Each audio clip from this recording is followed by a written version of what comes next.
So despite COVID running amok, I decided to actually make a bit of a business purchase.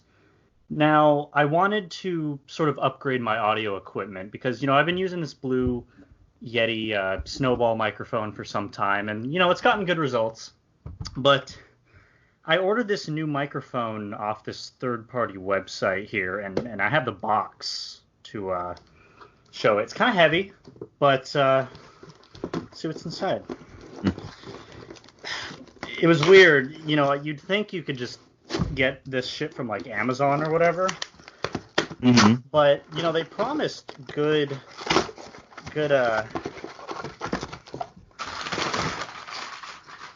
okay.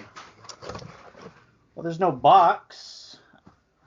There's no microphone.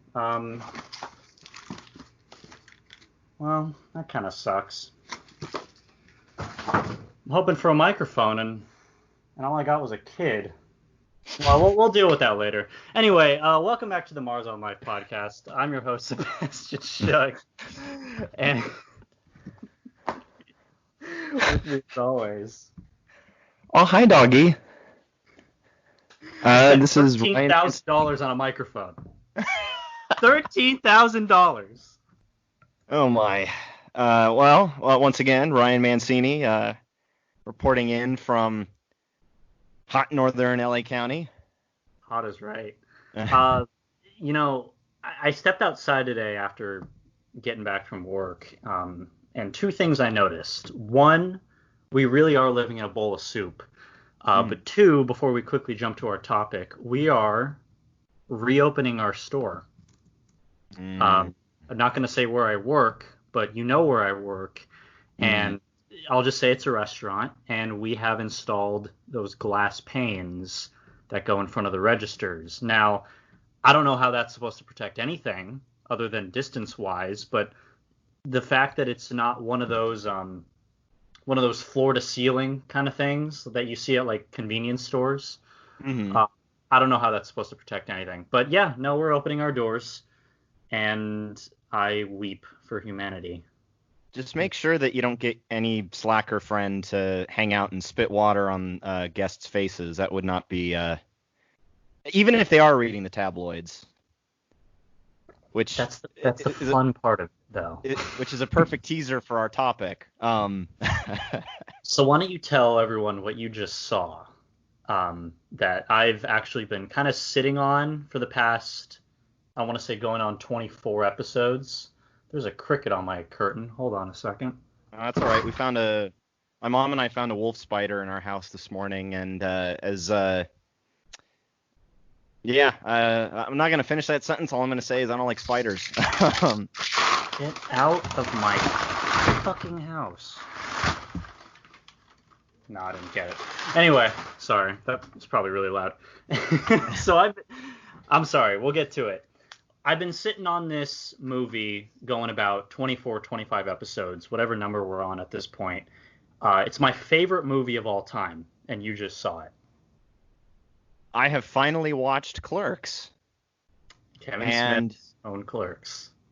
My God, I went into it not knowing the full extent of what to expect, but to be honest, after watching it, there's a part of me that really wishes more movies were like this movie.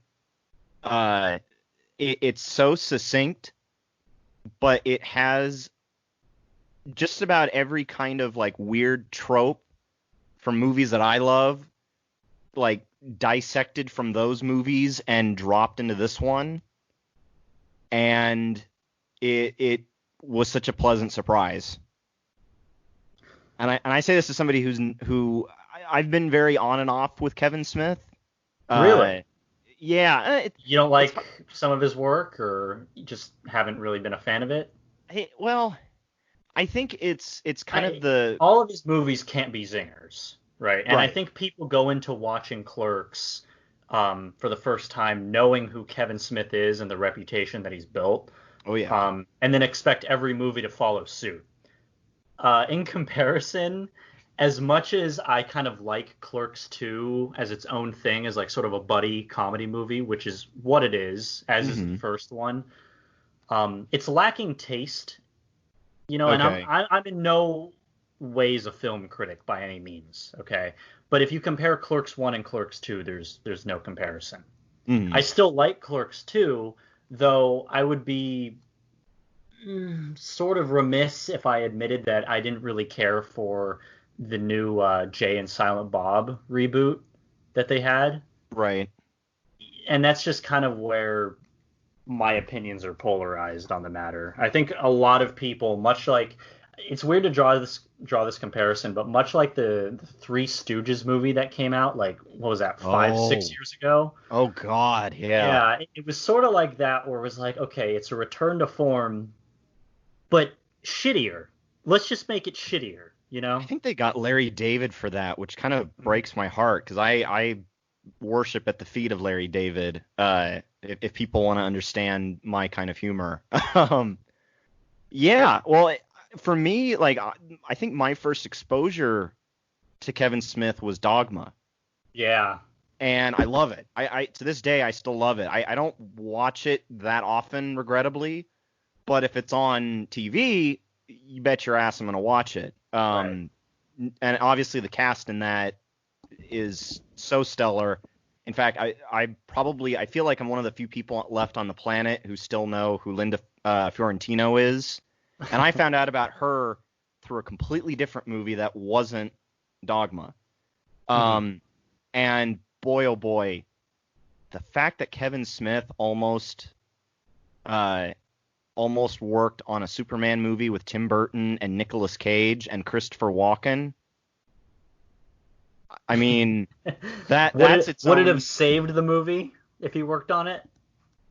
Well, that's just it. He was working on it. Like he was without getting too much into the story about the film Superman Lives, which I'd recommend everyone check out the late great John Schnepp's documentary, uh, The Death of Superman Lives, What Happened, because John Schnepp interviews Tim Burton and John Peters and Kevin Smith and all these people that were behind it, and it probably would have been the most in-depth, nerdy Superman movie ever. Like I'll put it this way: this movie, Kevin Smith's Superman, would have been what Simon Pegg's Star Trek was like, in that Mm, you would have gotten the fullest. Like if you're in Star Trek's case, if you're a huge Star Trek fan, you'll probably love Star Trek Beyond.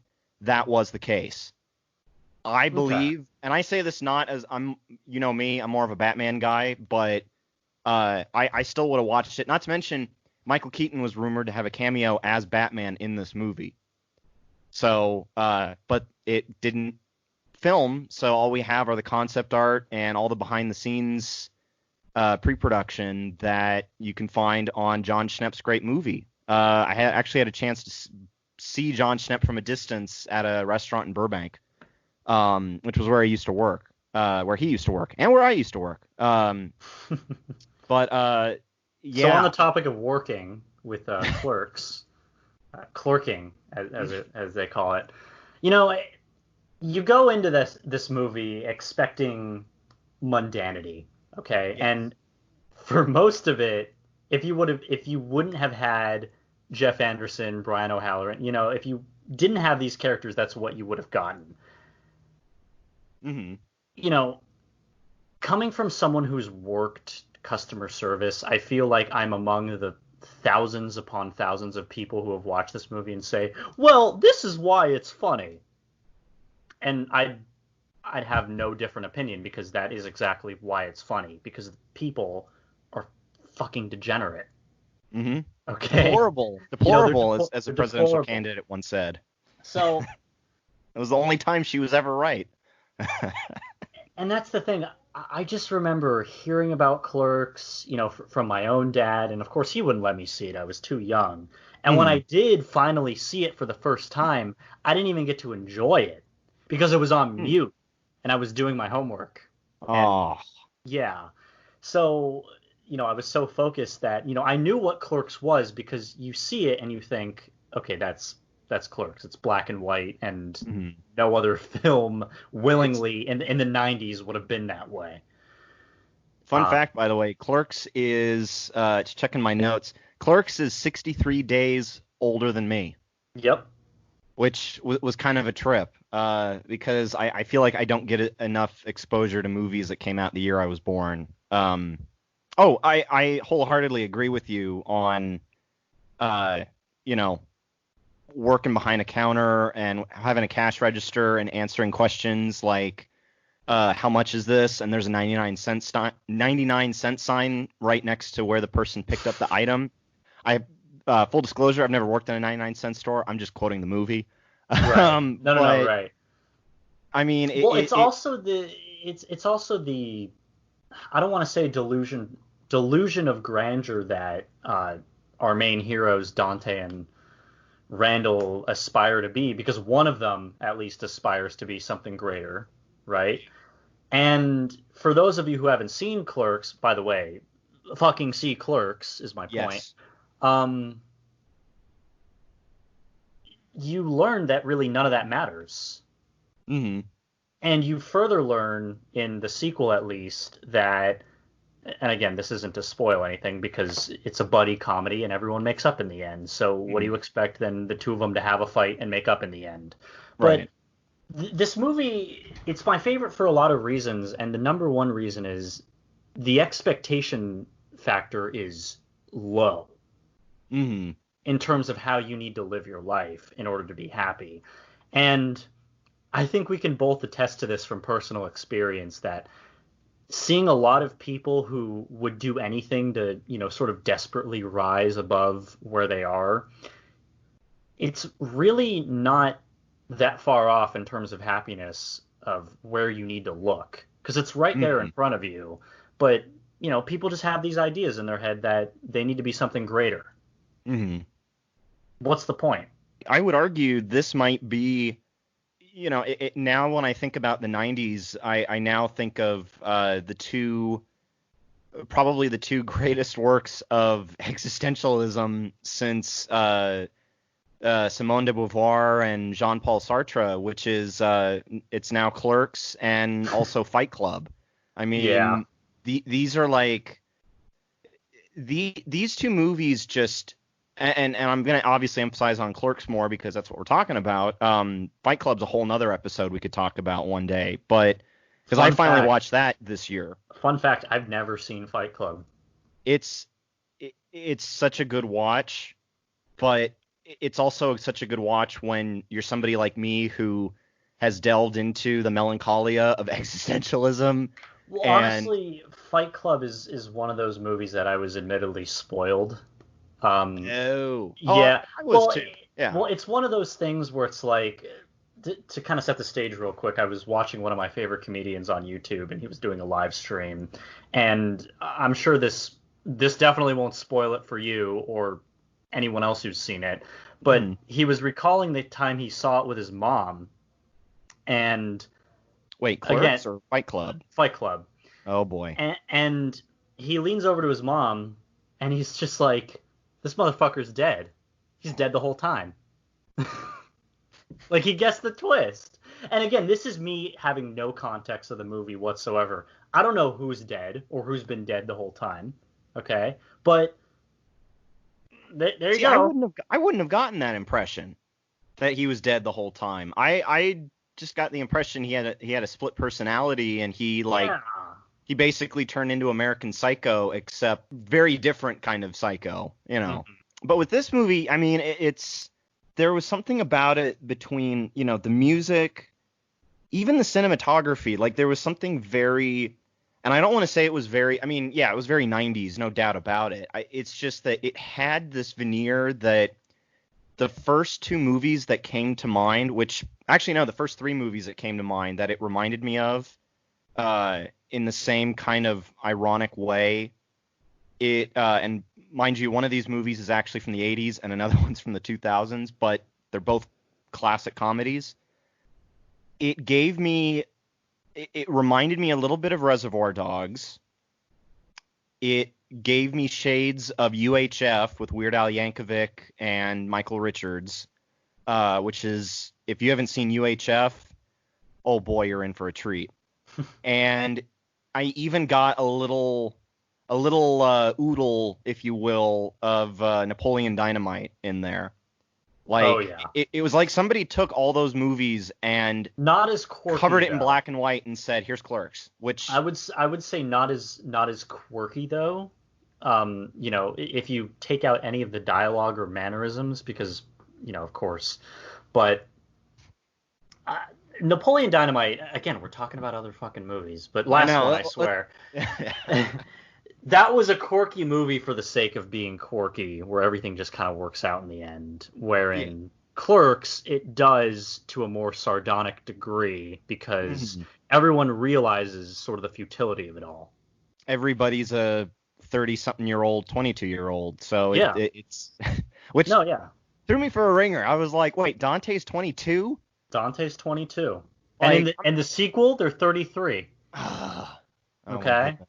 So it especially puts it into perspective if you are in your, early to mid 20s or hell, even late 20s, or if you want to go to the sequel, early 30s Mm, and stuck in just menial shit that isn't indicative of your lifestyle, your skill set, fuck your education, you mm. know. And yeah, it's the perfect movie that encapsulates all that and tops it off with it's never going to get better. So why not just sort of bask in it? But bask in it in a way that's productive and you can actually see the world around you for what it is Yeah. instead of chasing any other pipe dream that someone would tell you. Hmm. You could probably guess who my favorite character is in the movie, but Well, that was something I needed to address with you, and it wasn't so much. I'll put it this way: in all the years that I've known you, like I thought I had you locked down, but every single time I listened to Dante and Randall speak, it was like I'd stroke out because I'd see and hear you, because there were too many times where Dante reminded me, like, between the presentation and what he had to say. I just remember thinking, like, I feel like I've had this conversation before, but I was receiving this. And then I realized, wait a minute, this is Sebastian's yeah. favorite movie. Um, and towards the end, I got more shades of you via Randall. hmm So, but if I had to pick which of the two is your favorite character, I'd probably say it's Randall. We have a winner. Ah. Gotta get When gotta get yeah, that applause soundbite from Kenny and Pete. that's my next investment. Assuming they don't send me another one of Angelina Jolie's foster kids, but I'll deal with Amazon when I deal with it. Anyway, um, you know, when it's funny, I had these. I didn't see Clerks until I was about 22, which now, yeah, Ah! right. But like I said, I knew that it existed, and when I used to work at Ralph's, of course, I no doubt felt this way. Okay, Mhm. and I was looking for this sort of outlet in order to, express myself of how I felt towards these certain groups of people, because admittedly, at 17, when I was just starting to go into publishing, I had the idea that nobody had these ideas yet. Of course, small pond, big fish. Mhm. And that's what really kind of set off a series that I made. It was called Courtesy Jerk, which was a portmanteau of my position at Ralph's, which was a courtesy clerk. I bagged groceries, I stacked carts, I swept floors, and it was recounting all of my experiences in customer service, but with little like anecdotes or quotations. Okay. They were very sarcastic and a little bit too blunt for their own good in some cases, but Mhm. that was what I made. And then when I stumbled upon Clerks, I was like, holy shit. If I would have watched the movie before I made the books, maybe this would have changed everything. But No, in a way, I'm glad that I found the movie when I did because it was relieving. If you look up Hmm. Kevin Smith's story, I mean, he used to work at that very same Quick Stop. That was his place of Oh, employment. Yeah. That close to home aspect, I mean, fuck, the movie was shot in New Jersey, so not close to home at all, but theatrically close to home. It was very refreshing to me. oh yeah. I mean, it's you know, in a weird way, I'm kind of in the same boat as you, where I kind of wish, because I think I was in my earlier, well, I can't say, yeah, I can say my early 20s because I'm now in my mid 20s. But I was working, behind a cash register during my early 20s, and so much of what I saw in this movie reminded me of those days where, it felt like all of my coworkers were Randall, and like a few people maybe were Dante, and I don't know who exactly I was. Maybe I was more like Dante, but it was just so fascinating to see. Even for example, Randall dealing with the one guest who she wants to pick up two movies, and she tries to uh, throw him for a ringer, and he's like, "I don't appreciate that you were trying to, get a rise or trying to uh, Yeah, you set up a ruse yeah, to you like mess yeah, me up." you Like, rused me.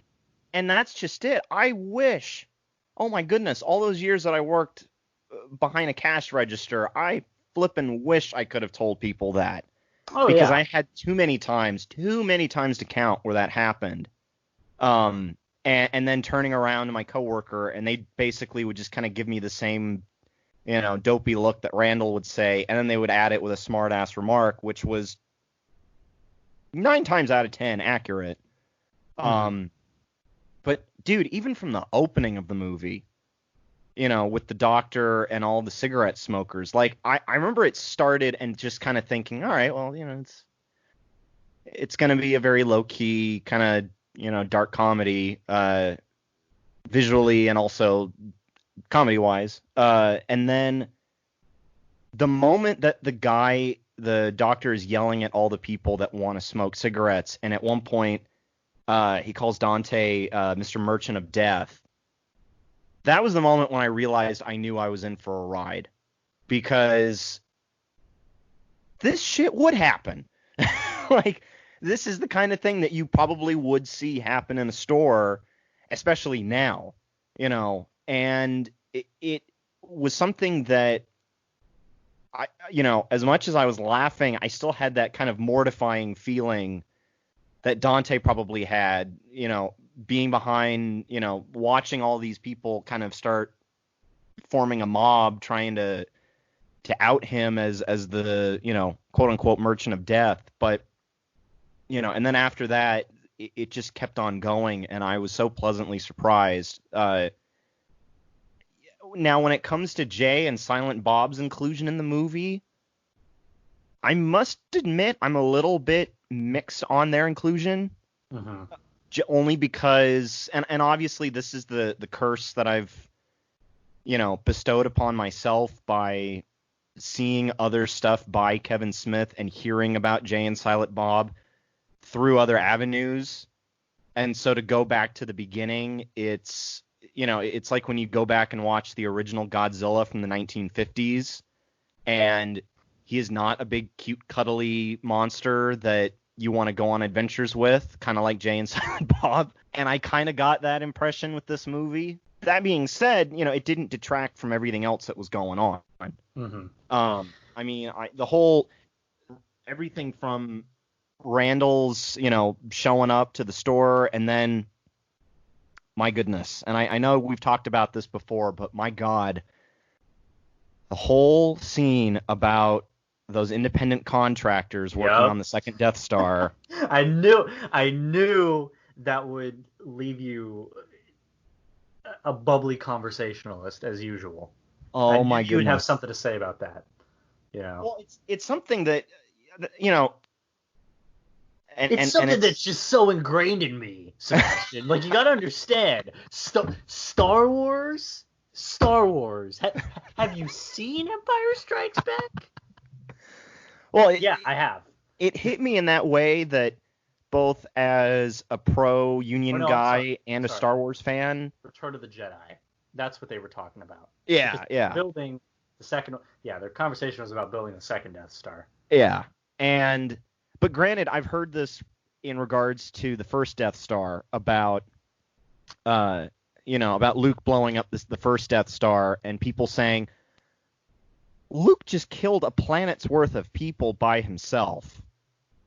Like that in itself is its own argument, along with what they were talking about in the film. So did Grand Moff with Alderaan.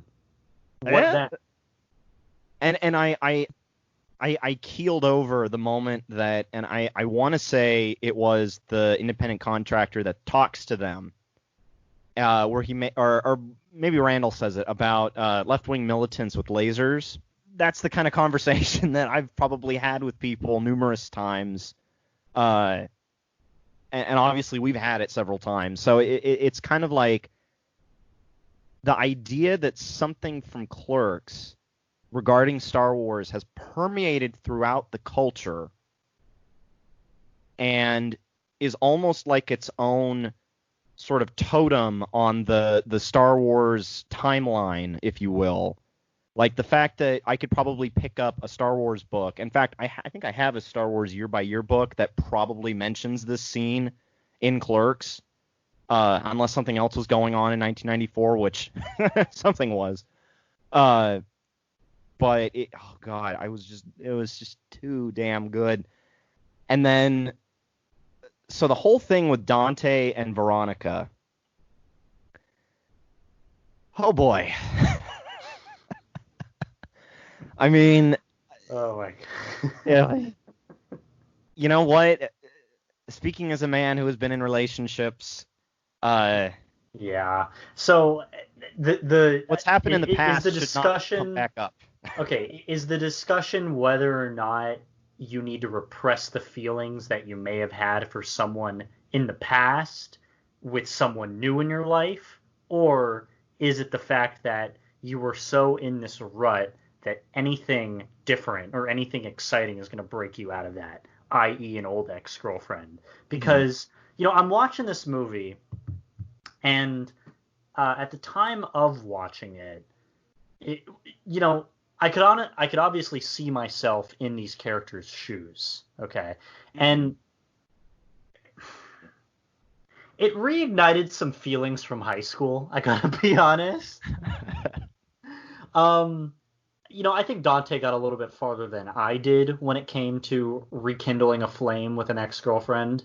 Well, it just took me so off guard when Caitlin shows up and Dante's like, yeah, screw it. Let's just start dating again. And I'm like, yeah. And I mean, like, how is this going to end? It can't end well.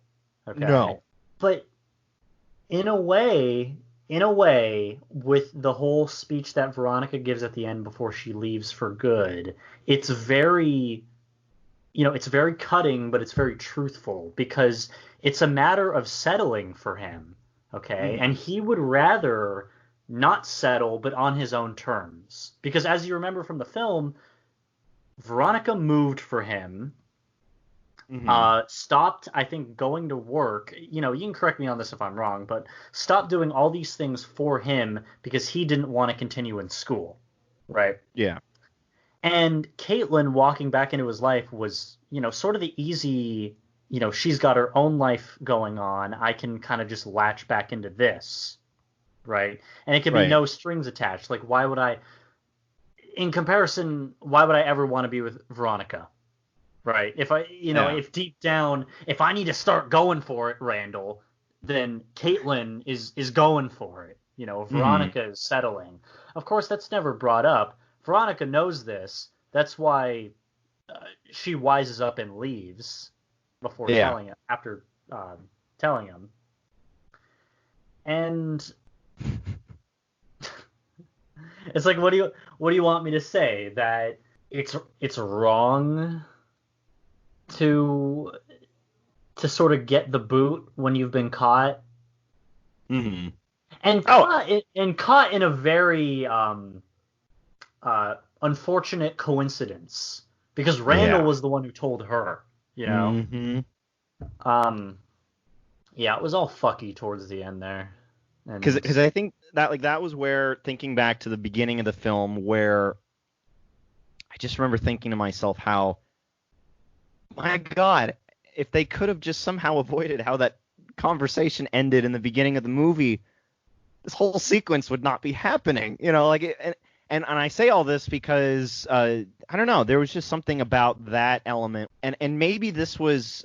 And maybe I'm tapping too much into the existentialism for this one, but maybe Dante was tapping into something within himself involving, you know, thinking back on his relationships and basically thinking, you know what, I'm just going to go off the walls, and, you know, even if I make a decision that's going to be detrimental to me now, it won't be detrimental to me tomorrow. Dude, it is the regretful spiral that people, especially people who have dated or had, you know, one night stands with or whatever, it's that spiral of regret that people fall into, you know, when they say what if.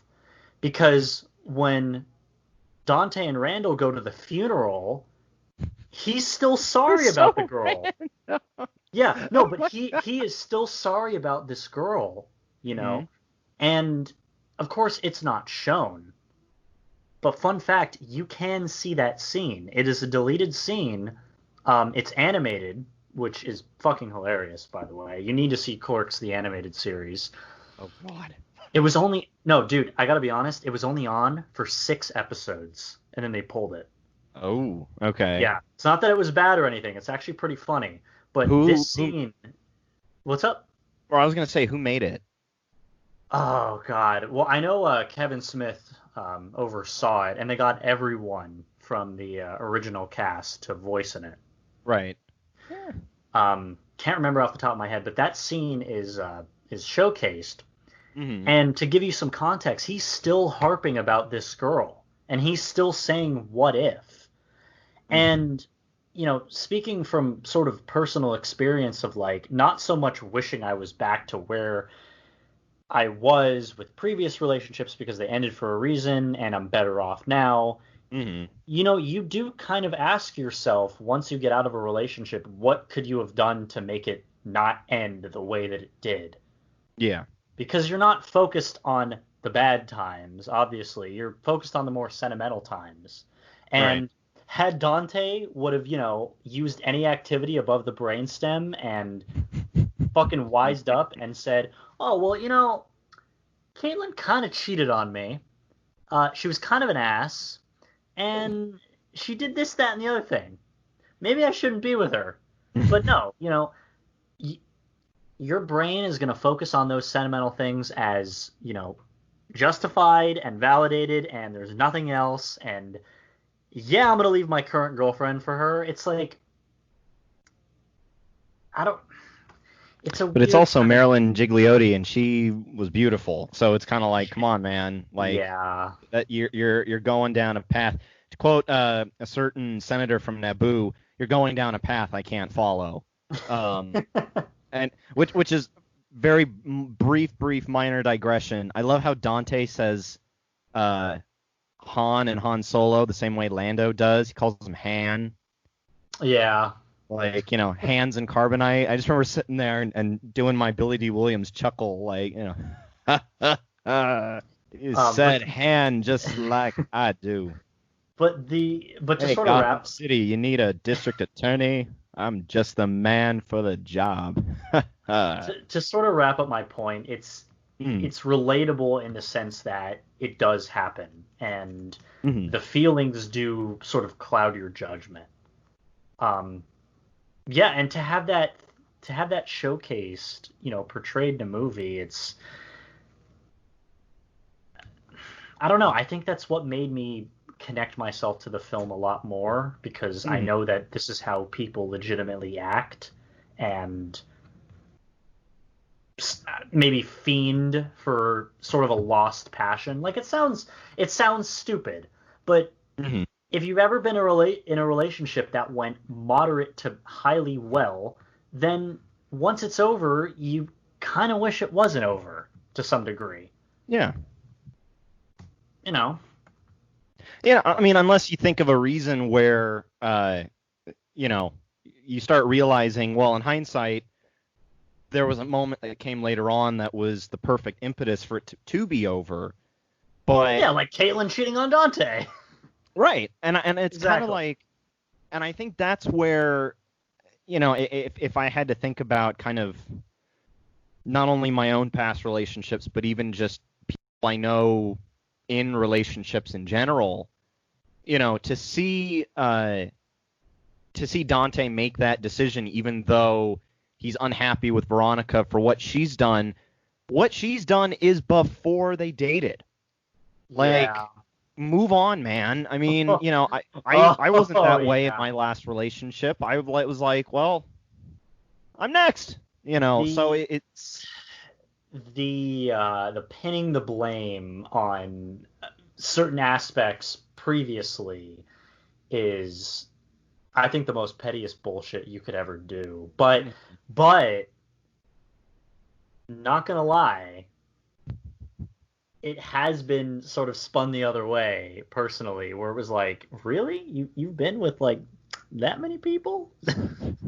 I'm not mad. It's just like it's kind of disheartening a little bit because when you go into a relationship, you're kind of like, oh, well, this is gonna be special until you realize that it isn't, yeah. and it's like, well, number 15 or what? Oh no, 37? Uh, oh, that was great too Oh, when she comes back, and I think it's when she comes back with the lasagna, and you can just hear Randall. yeah, 37. Oh my God! It was like those are the kinds of things that I am always so happily surprised in a movie when somebody off screen just fleetingly says or does something, and it transmits its way to what you're watching, and it knocks you off your feet. Like, that was a moment that was just too damn perfect. You know, in a way, it's kind of like there's a scene later in Airplane when one of the stewardesses goes up to the front of the plane, and Ted Stryker says, "Hey Randy, it might get a little bumpy up here. You should probably get back with passengers." So Randy turns around, she leaves the cockpit, and then all of a sudden you just hear her scream, and this like banging of like, it almost sounds like pots and pans, but it's like she crashed into something walking out the door. And you don't see anything, you just hear it. And it's funny, and Mhm. the fact that Randall does that by just going 37, and it's just perfect. And let me just say this, and I'm looking at my notes kind of loftily as I say this, because I circled this phrase down, which is, "I am a milkmaid," because I have, and this is a habit that my mom instilled in me, Oh my God. where Are you a guidance counselor too? I Manhandling the eggs? oh no, I'm the guy that goes to the back of the milk cartons to make sure that's the milk carton that's going to last 10 years and not the Oh, one in the front that's dude. going to last me the next 30 seconds. Um, Dude, oh, there is nothing that you can't see or that you won't see working in a supermarket like that. I guarantee it. Okay, the milk thing, not so much the egg thing, oh God, but what I but what I that was did have, perfect. is as I'm cleaning, just a little aside, as I'm sweeping the floor, an Mhm. egg just falls from out of nowhere, and I'm like, what the fuck? And it's an abandoned store. You got to be like there's nobody in the store. But I go to the next aisle over, which is the eggs, and there's just an egg carton sitting there, open on the ground, doors open, the freezer door's open, missing Oh, one egg. I'm oh like, did my someone God. just fucking throw an egg over the aisle and run? I'm like, is it? That is so nutty. Yeah. Like, Yeah. I worked in a restaurant. I never saw an egg fly anywhere it shouldn't. I'm honestly not even sure. Actually, I take that. I was about to say I didn't see any eggs. I did see eggs. They were in the salads. But Oh God. like, oh my goodness. And then having the guy, who I think is the guy who ends up dying in the bathroom. Yeah, The the old the man. the response that Dante gives, where the guy asks him, "Hey, what kind of toilet paper do you sell?" And Dante's response, "Sebastian, I swear to you, I I thought I had heard it all and seen it all, and lived a long enough life where if November 3rd doesn't work out, well. And then Dante says, "Well, we have the white kind," and he's talking about toilet paper. I mean, and then the old guy goes further talking about his hemorrhoids, and I Oh just my lost it. God. I mean, it Yeah. was, not only have I heard myself in discussions like this before with people, both behind a counter and not, I watched this movie and all I kept thinking was, damn it, these people are saying all the things that I wish I could have done behind a counter and a cash register and a phone. Like I mentioned earlier about how the discussions that the characters have, I've had those in my previous jobs, but there's certain moments where, whether it's again Randall telling the one guest, I don't appreciate you trying to, set up a ruse for me, and then this guy saying, oh, it's not good to be good on my hemorrhoids. My jaw dropped because I was just thinking, oh my goodness, this movie's like showing me a mirror into my past self. It was just, it was too spot on. And I got to say this, what was the deal? This is going to be the most 90s sounding question. What was the deal with hockey in the 90s? I mean, come on. God. You got Wayne Gretzky, you got Clerks, you got Wayne's World. I mean, come on. Ho- I actually don't think anybody played hockey in Seinfeld. I think. No. I don't think any of them knew how to play in Clerks either. Like, because I just remember thinking to myself, wait a minute, we're cutting away to a hockey game Yeah. above the store. Where have I seen this before? And then I could just very distantly hear Dana Carvey go, "Game on!" Yeah, game on. Car. Oh my goodness! And It really makes me wish I would have had, sort of ownership or that kind of position, menial or otherwise, at a store like that, because it's a position that you really have nothing to lose and everything to gain. Because look at the setup. Manager isn't even on site. He's by phone call saying that been there. he needs to go in. Mhm. Nobody else is working. Technically, Dante and Randall are coworkers because they are the same store. If you look it up on the Askew universe, which is Mhm. Kevin Smith's like take on like, oh, Marvel universe that spans multiple movies, which is fucking genius, by the way. Yeah, they are the same store owned by the same person who doesn't even show up to manage, right? That's been So all my jobs, by the way. at that point, sky's the limit. Okay, Yeah.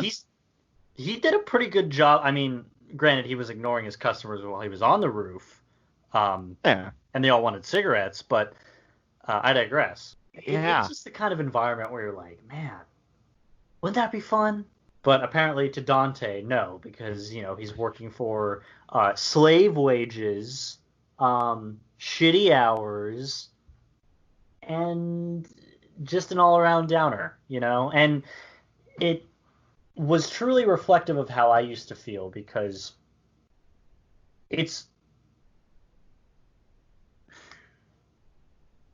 it's easy to feel important Mhm. when you're put in a position like that. And I think Dante tries to justify it to some degree, even though he knows that his position is shitty, Yeah. where he thinks it's so important that things get done to the degree that Exactly. a clerk needs to get things done. But you grow up, you have some life experience, and you have some job experience, especially, and you grow up to be someone like Randall, who I like to believe I emulate to some degree, which it's not, all that glitters, man. It ain't gold. It's just, it's a thing that's not meant to be taken seriously. Whether or not you get paid a certain amount or, have a certain position, or the status that I think is more along the lines of what you want others to perceive you as versus personal. Mm-hmm. I sort of just gave up on that, and not give up on my own ambitions, but gave up on the expectations people would set upon me. It's like, Yeah. okay, you're a clerk. What next? It's like, what do you mean, what next? I'm comfortable. I make good money. I work with some decent people, and I'm having a blast. Yeah. This is, and this is why I implore you to watch the sequel, even though it's not on par with the first one, Mm-hmm. and there is some choice wording and comedy that would definitely not stand the test of time in 2020. Man, it doesn't take that much to be fulfilled in life. It really doesn't. Yeah. And shit, man, I can't imagine chasing some fish hook that's just never gonna leave me fulfilled. It could Mm-hmm. it could lead to enjoyment, but I don't think I'm ever gonna be truly satisfied if I'm not in a place where I can look around me and be like, yeah, this is it. Yeah. Oh, I mean, there was something about this movie that, and obviously, like, with everything going on, between quarantine, coronavirus, our government trying to kill us, beloved people passing away. With all of that going on in the back of my mind, in a twisted way, there was something so emblematic with this movie that it hit me in a way that, and this is going to sound like a real stretch, but it hit me almost in the same exact way that both, and we talked about this when we had our first quarantine episodes, which is, to me, this movie had the same, or at least a similar type of effect that both Bohemian Rhapsody and Joker had, where those two movies are very emblematic of the time period that we were living in pre-coronavirus, and arguably you could say whether or not those still apply now. With Clerks, it's so emblematic of what you could argue as the last normal time in American history, meaning the 90s, as messy as the 90s were. There's this monotony and this feeling of misfortune for these characters that, don't get me wrong, Randall's a bright guy, but Wikipedia had it right. The guy is, he is a slacker. But him and Dante, the fact that they're working the jobs that they work and they feel the way they do, it's so emblematic of how, society can take people that, that society itself wants to be, these big entrepreneurial businessmen who are going to be rich at 30, when in reality, our society doesn't set people up for that. In fact, it does the opposite. And I say it's emblematic of the 90s because obviously you don't have the over masturbatory American exceptionalism that you get with post 9/11 and Iraq War movies. Like in a weird way, I can easily understand how a decade can give us both Clerks and Starship Troopers because one shows us who we really are, and the other one shows us what we think we want to be, which is not good because Starship Troopers is all about basically fascism, destroying, eradicating other species, but doing it in a way that's almost like satire. Whereas this, again, this will be a stretch. I would argue this movie is the Joker of the 90s, because, as I said before, Bohemian Rhapsody is everything that we need right now. We need something that's going to be uplifting and something that's going to cheer us up and make us feel like champions. Right. And Joker is showing us who we really are, to quote or to paraphrase another Joker.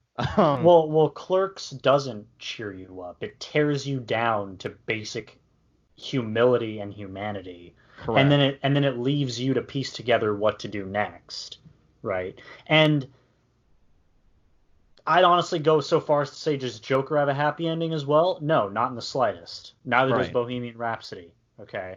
Now, they could all be portrayed as having the quote-unquote happy ending of finally being able to discover who they are as a person. Okay, that's great.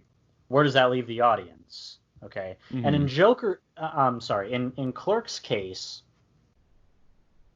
where does that leave you? Does that leave you the shell of a 25-year-old or a 22-year-old in both of our respective cases, searching for the next best thing, or being content with what we have and improving ourselves personally and hoping that the world will change around us? There's a lot to do in the world. Are we going to do it alone? Of course not. Are we going to have to think about it alone? God, I hope not. Because I'd much rather die. Seriously, to have that weighted burden on you is, you know what all three of these movies have in common, actually, near the end? Mm-hmm. It's all about letting go. It really is all about savoring that one last moment. And in Clerks especially, that is done when Dante and Randall have that fight at the end. Yes. And then the next scene, they immediately make up. Because they know that it isn't important, and this is them. This is how they truly feel. This is what the movie's been building up towards. Yeah. And granted, to borrow a phrase from the movie, he wasn't even supposed to be here today. Well, if he wasn't there today, hypothetically, he wouldn't have gotten taught that life lesson. So, I don't know. Well, I guess my thing is I hope he got the life lesson, because that's the impression I've kind of gotten throughout the whole movie, where, I and this will also sound weird, I kind of started looking up to Dante because he seemed to be like that one voice of reason that I feel like I didn't always have with my coworkers. And so sometimes I stepped into that role, and sometimes it bit me in the ass, which clearly that kind of happens with him too. But he's also this air of authority that doesn't totally care. Like he's willing to let his friend basically hang out behind the counter giving cigarettes to kids, and he doesn't seem to care all too much that ultimately the penalty is probably going to come down on him and potentially his manager as well, who never shows up. And in a twisted way, it's kind of like he just, and this ties back with the existentialism, it's almost like he's just like, $500, and it's all right. Which there is something admirable about the fact that he is as careless as he is, but he's also a fairly rational guy, I would say. I mean, as much as he steps into dog shit a few times, he winds up kind of coming back around with a good point, whether he's arguing with Veronica or,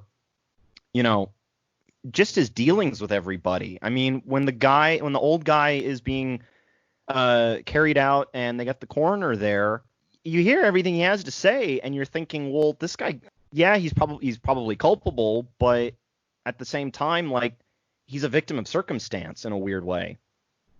And that's what happens with people sometimes, is that they get caught up in something, and all they can say is, well, I saw everything happen from a distance, and, oh, look at that, there's a body in my house. It's that sort of thing that one could argue we all fall into that in some way or another.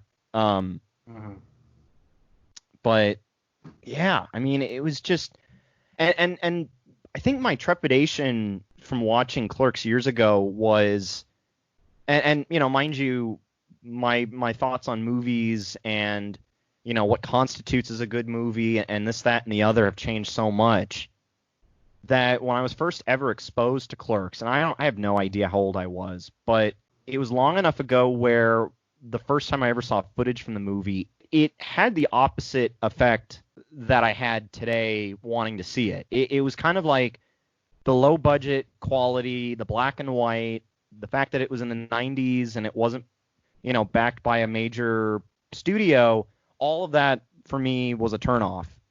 And on top of that, I was, like I said at the start of the show, I was very kind of up and down with Kevin Smith outside of Dogma. And obviously a lot has changed since days of yore.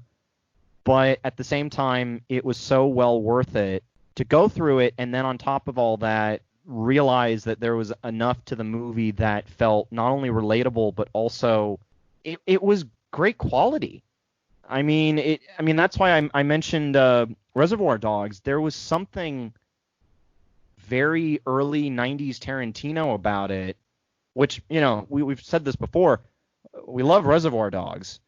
So if you're going to somehow have a taste of that in this movie, sign me up.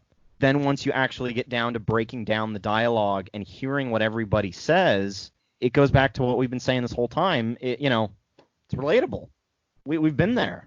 So I can verify that I will be bending the wind just to find Clerks 2, because I'm absolutely curious now what the second movie's like. No, yeah, and again, I didn't want to spoil it kind of too much because it is the movie that caps things off rather well, and it leaves you with a good feeling, much like this one does. But to my question of whether or not the audience can sort of, dictate whether or not the fulfillment in their own lives is portrayed by Clerks. Mm-hmm. Again, that's just something that you have to think for yourself. Now, if you're watching Clerks 1 and then Clerks 2, wondering that same question, well, does Dante ever find his fulfillment? Or Randall or any other characters from the movie? You're just going to have to watch and find out, honestly. And it will answer that question. Mm-hmm. At least in a portrayal sense. The only thing left is, what are you going to do that makes your life fulfilled? And given that that's a message, I mean, let's face it, that's the message we're all searching for right now. It's like what are you going to do in times of uncertainty where you're miserable, quite clearly, and nothing seems to be working? Yeah. Are you gonna chase the shitty pipe dream, or are you going to sort of bend and twist and crawl, not so much in a bootstrapping manner, no, but in a sort of balls to the wall, this is life, fuck it, let's try something new. To wrap this up, I cannot thank you enough for for talking with me about this movie, and hey, you talked my ear off about Jaws. All right, it's the least I can do. Oh, I'll mention this before we wrap things up. When Randall's got the salsa and the chip, and he says, little you go in the cage goes in the salsa, you in the salsa, cage in the salsa, shark in the salsa, shark. Oh my God! Again, just perfect. Oh, I mean that could be the title of this episode: Sharks in the Salsa. Or maybe even Please, Mr. Merchant of Death. Who knows? That sounds like that almost sounds like a metal album if you think about it. Yeah, it really does. It sounds like something Motorhead would make. Or Megadeth. Anyway, where can the good people find you? Well, I thankfully am still on Twitter. I haven't hacked by Totally. Bitcoin fiends that Yeah. have attacked such wonderful establishments like Uber and Elon Musk. Elon But yeah, Musk, Bill Gates, Jeff Bezos. But they're philanthropists. Okay, well, in that case, I can just copy your wallet to mine and get a transfer. No, that's not the case. No, of course not. but you can find me at Mancini RA. And when it comes to Instagram, you'll always be able to find me at Mancini Ryan. In case anyone missed it, I'll make sure to share it again on both my social and the Mars on Life social. Our friend of the show, Amanda, is looking for people to help her out with the documentary. She is also looking for a studio to be able to start conducting some of these interviews and getting things underway. So I know some of our listeners may have some of those connections or offices available. Feel free to get in touch with us. And before we wrap up, Shugsy, where can the good people find you? All right. Well, actually, you just reminded me. Thank you. Because I wanted to announce that I have some new projects brewing. Specifically music. Now, this is something that I hinted about in previous episodes of something that I was trying, and it is under the handle of Shugsy, Schugzy. Now, I have a few singles out, mainly instrumental stuff, one album as well. It's called 33%. We have another one coming out on the 20th. Well, I do. Another one on the 20th, and then another one on the 1st of August. So be on the lookout for those. Huge shout out to DistroKid. They are my distribution service. But in terms of other content, you could find me online through social media handles. Dr. Sebi for both Instagram and Twitter. I use one more than the other, if you haven't already been made aware. Instagram is at DRSEBBY, while Twitter is at DR_SEBBY. It honestly just keeps getting worse and worse, and to tell you the truth, I'm thinking about just deactivating my account altogether. Feel free to send me a manuscript at Sebastian Shug Publishing through either email or telephone. Yes, smartphones can do that now. And other than that, feel free to also check out my daily narrations on YouTube. That is under the handle of Seabass, yes, like the fish, as well as my audio archive, Shugsy Storytime, which showcases all my episodes that are on my YouTube channel. Music, books, photos, illustrations, stickers. I mean, quarantine's really got us all bored at this point, so, just look my name up into Google and you'll find it. Fun fact, they actually gave me back my publisher title on Google, so I'm no longer some filthy author, filthy casual.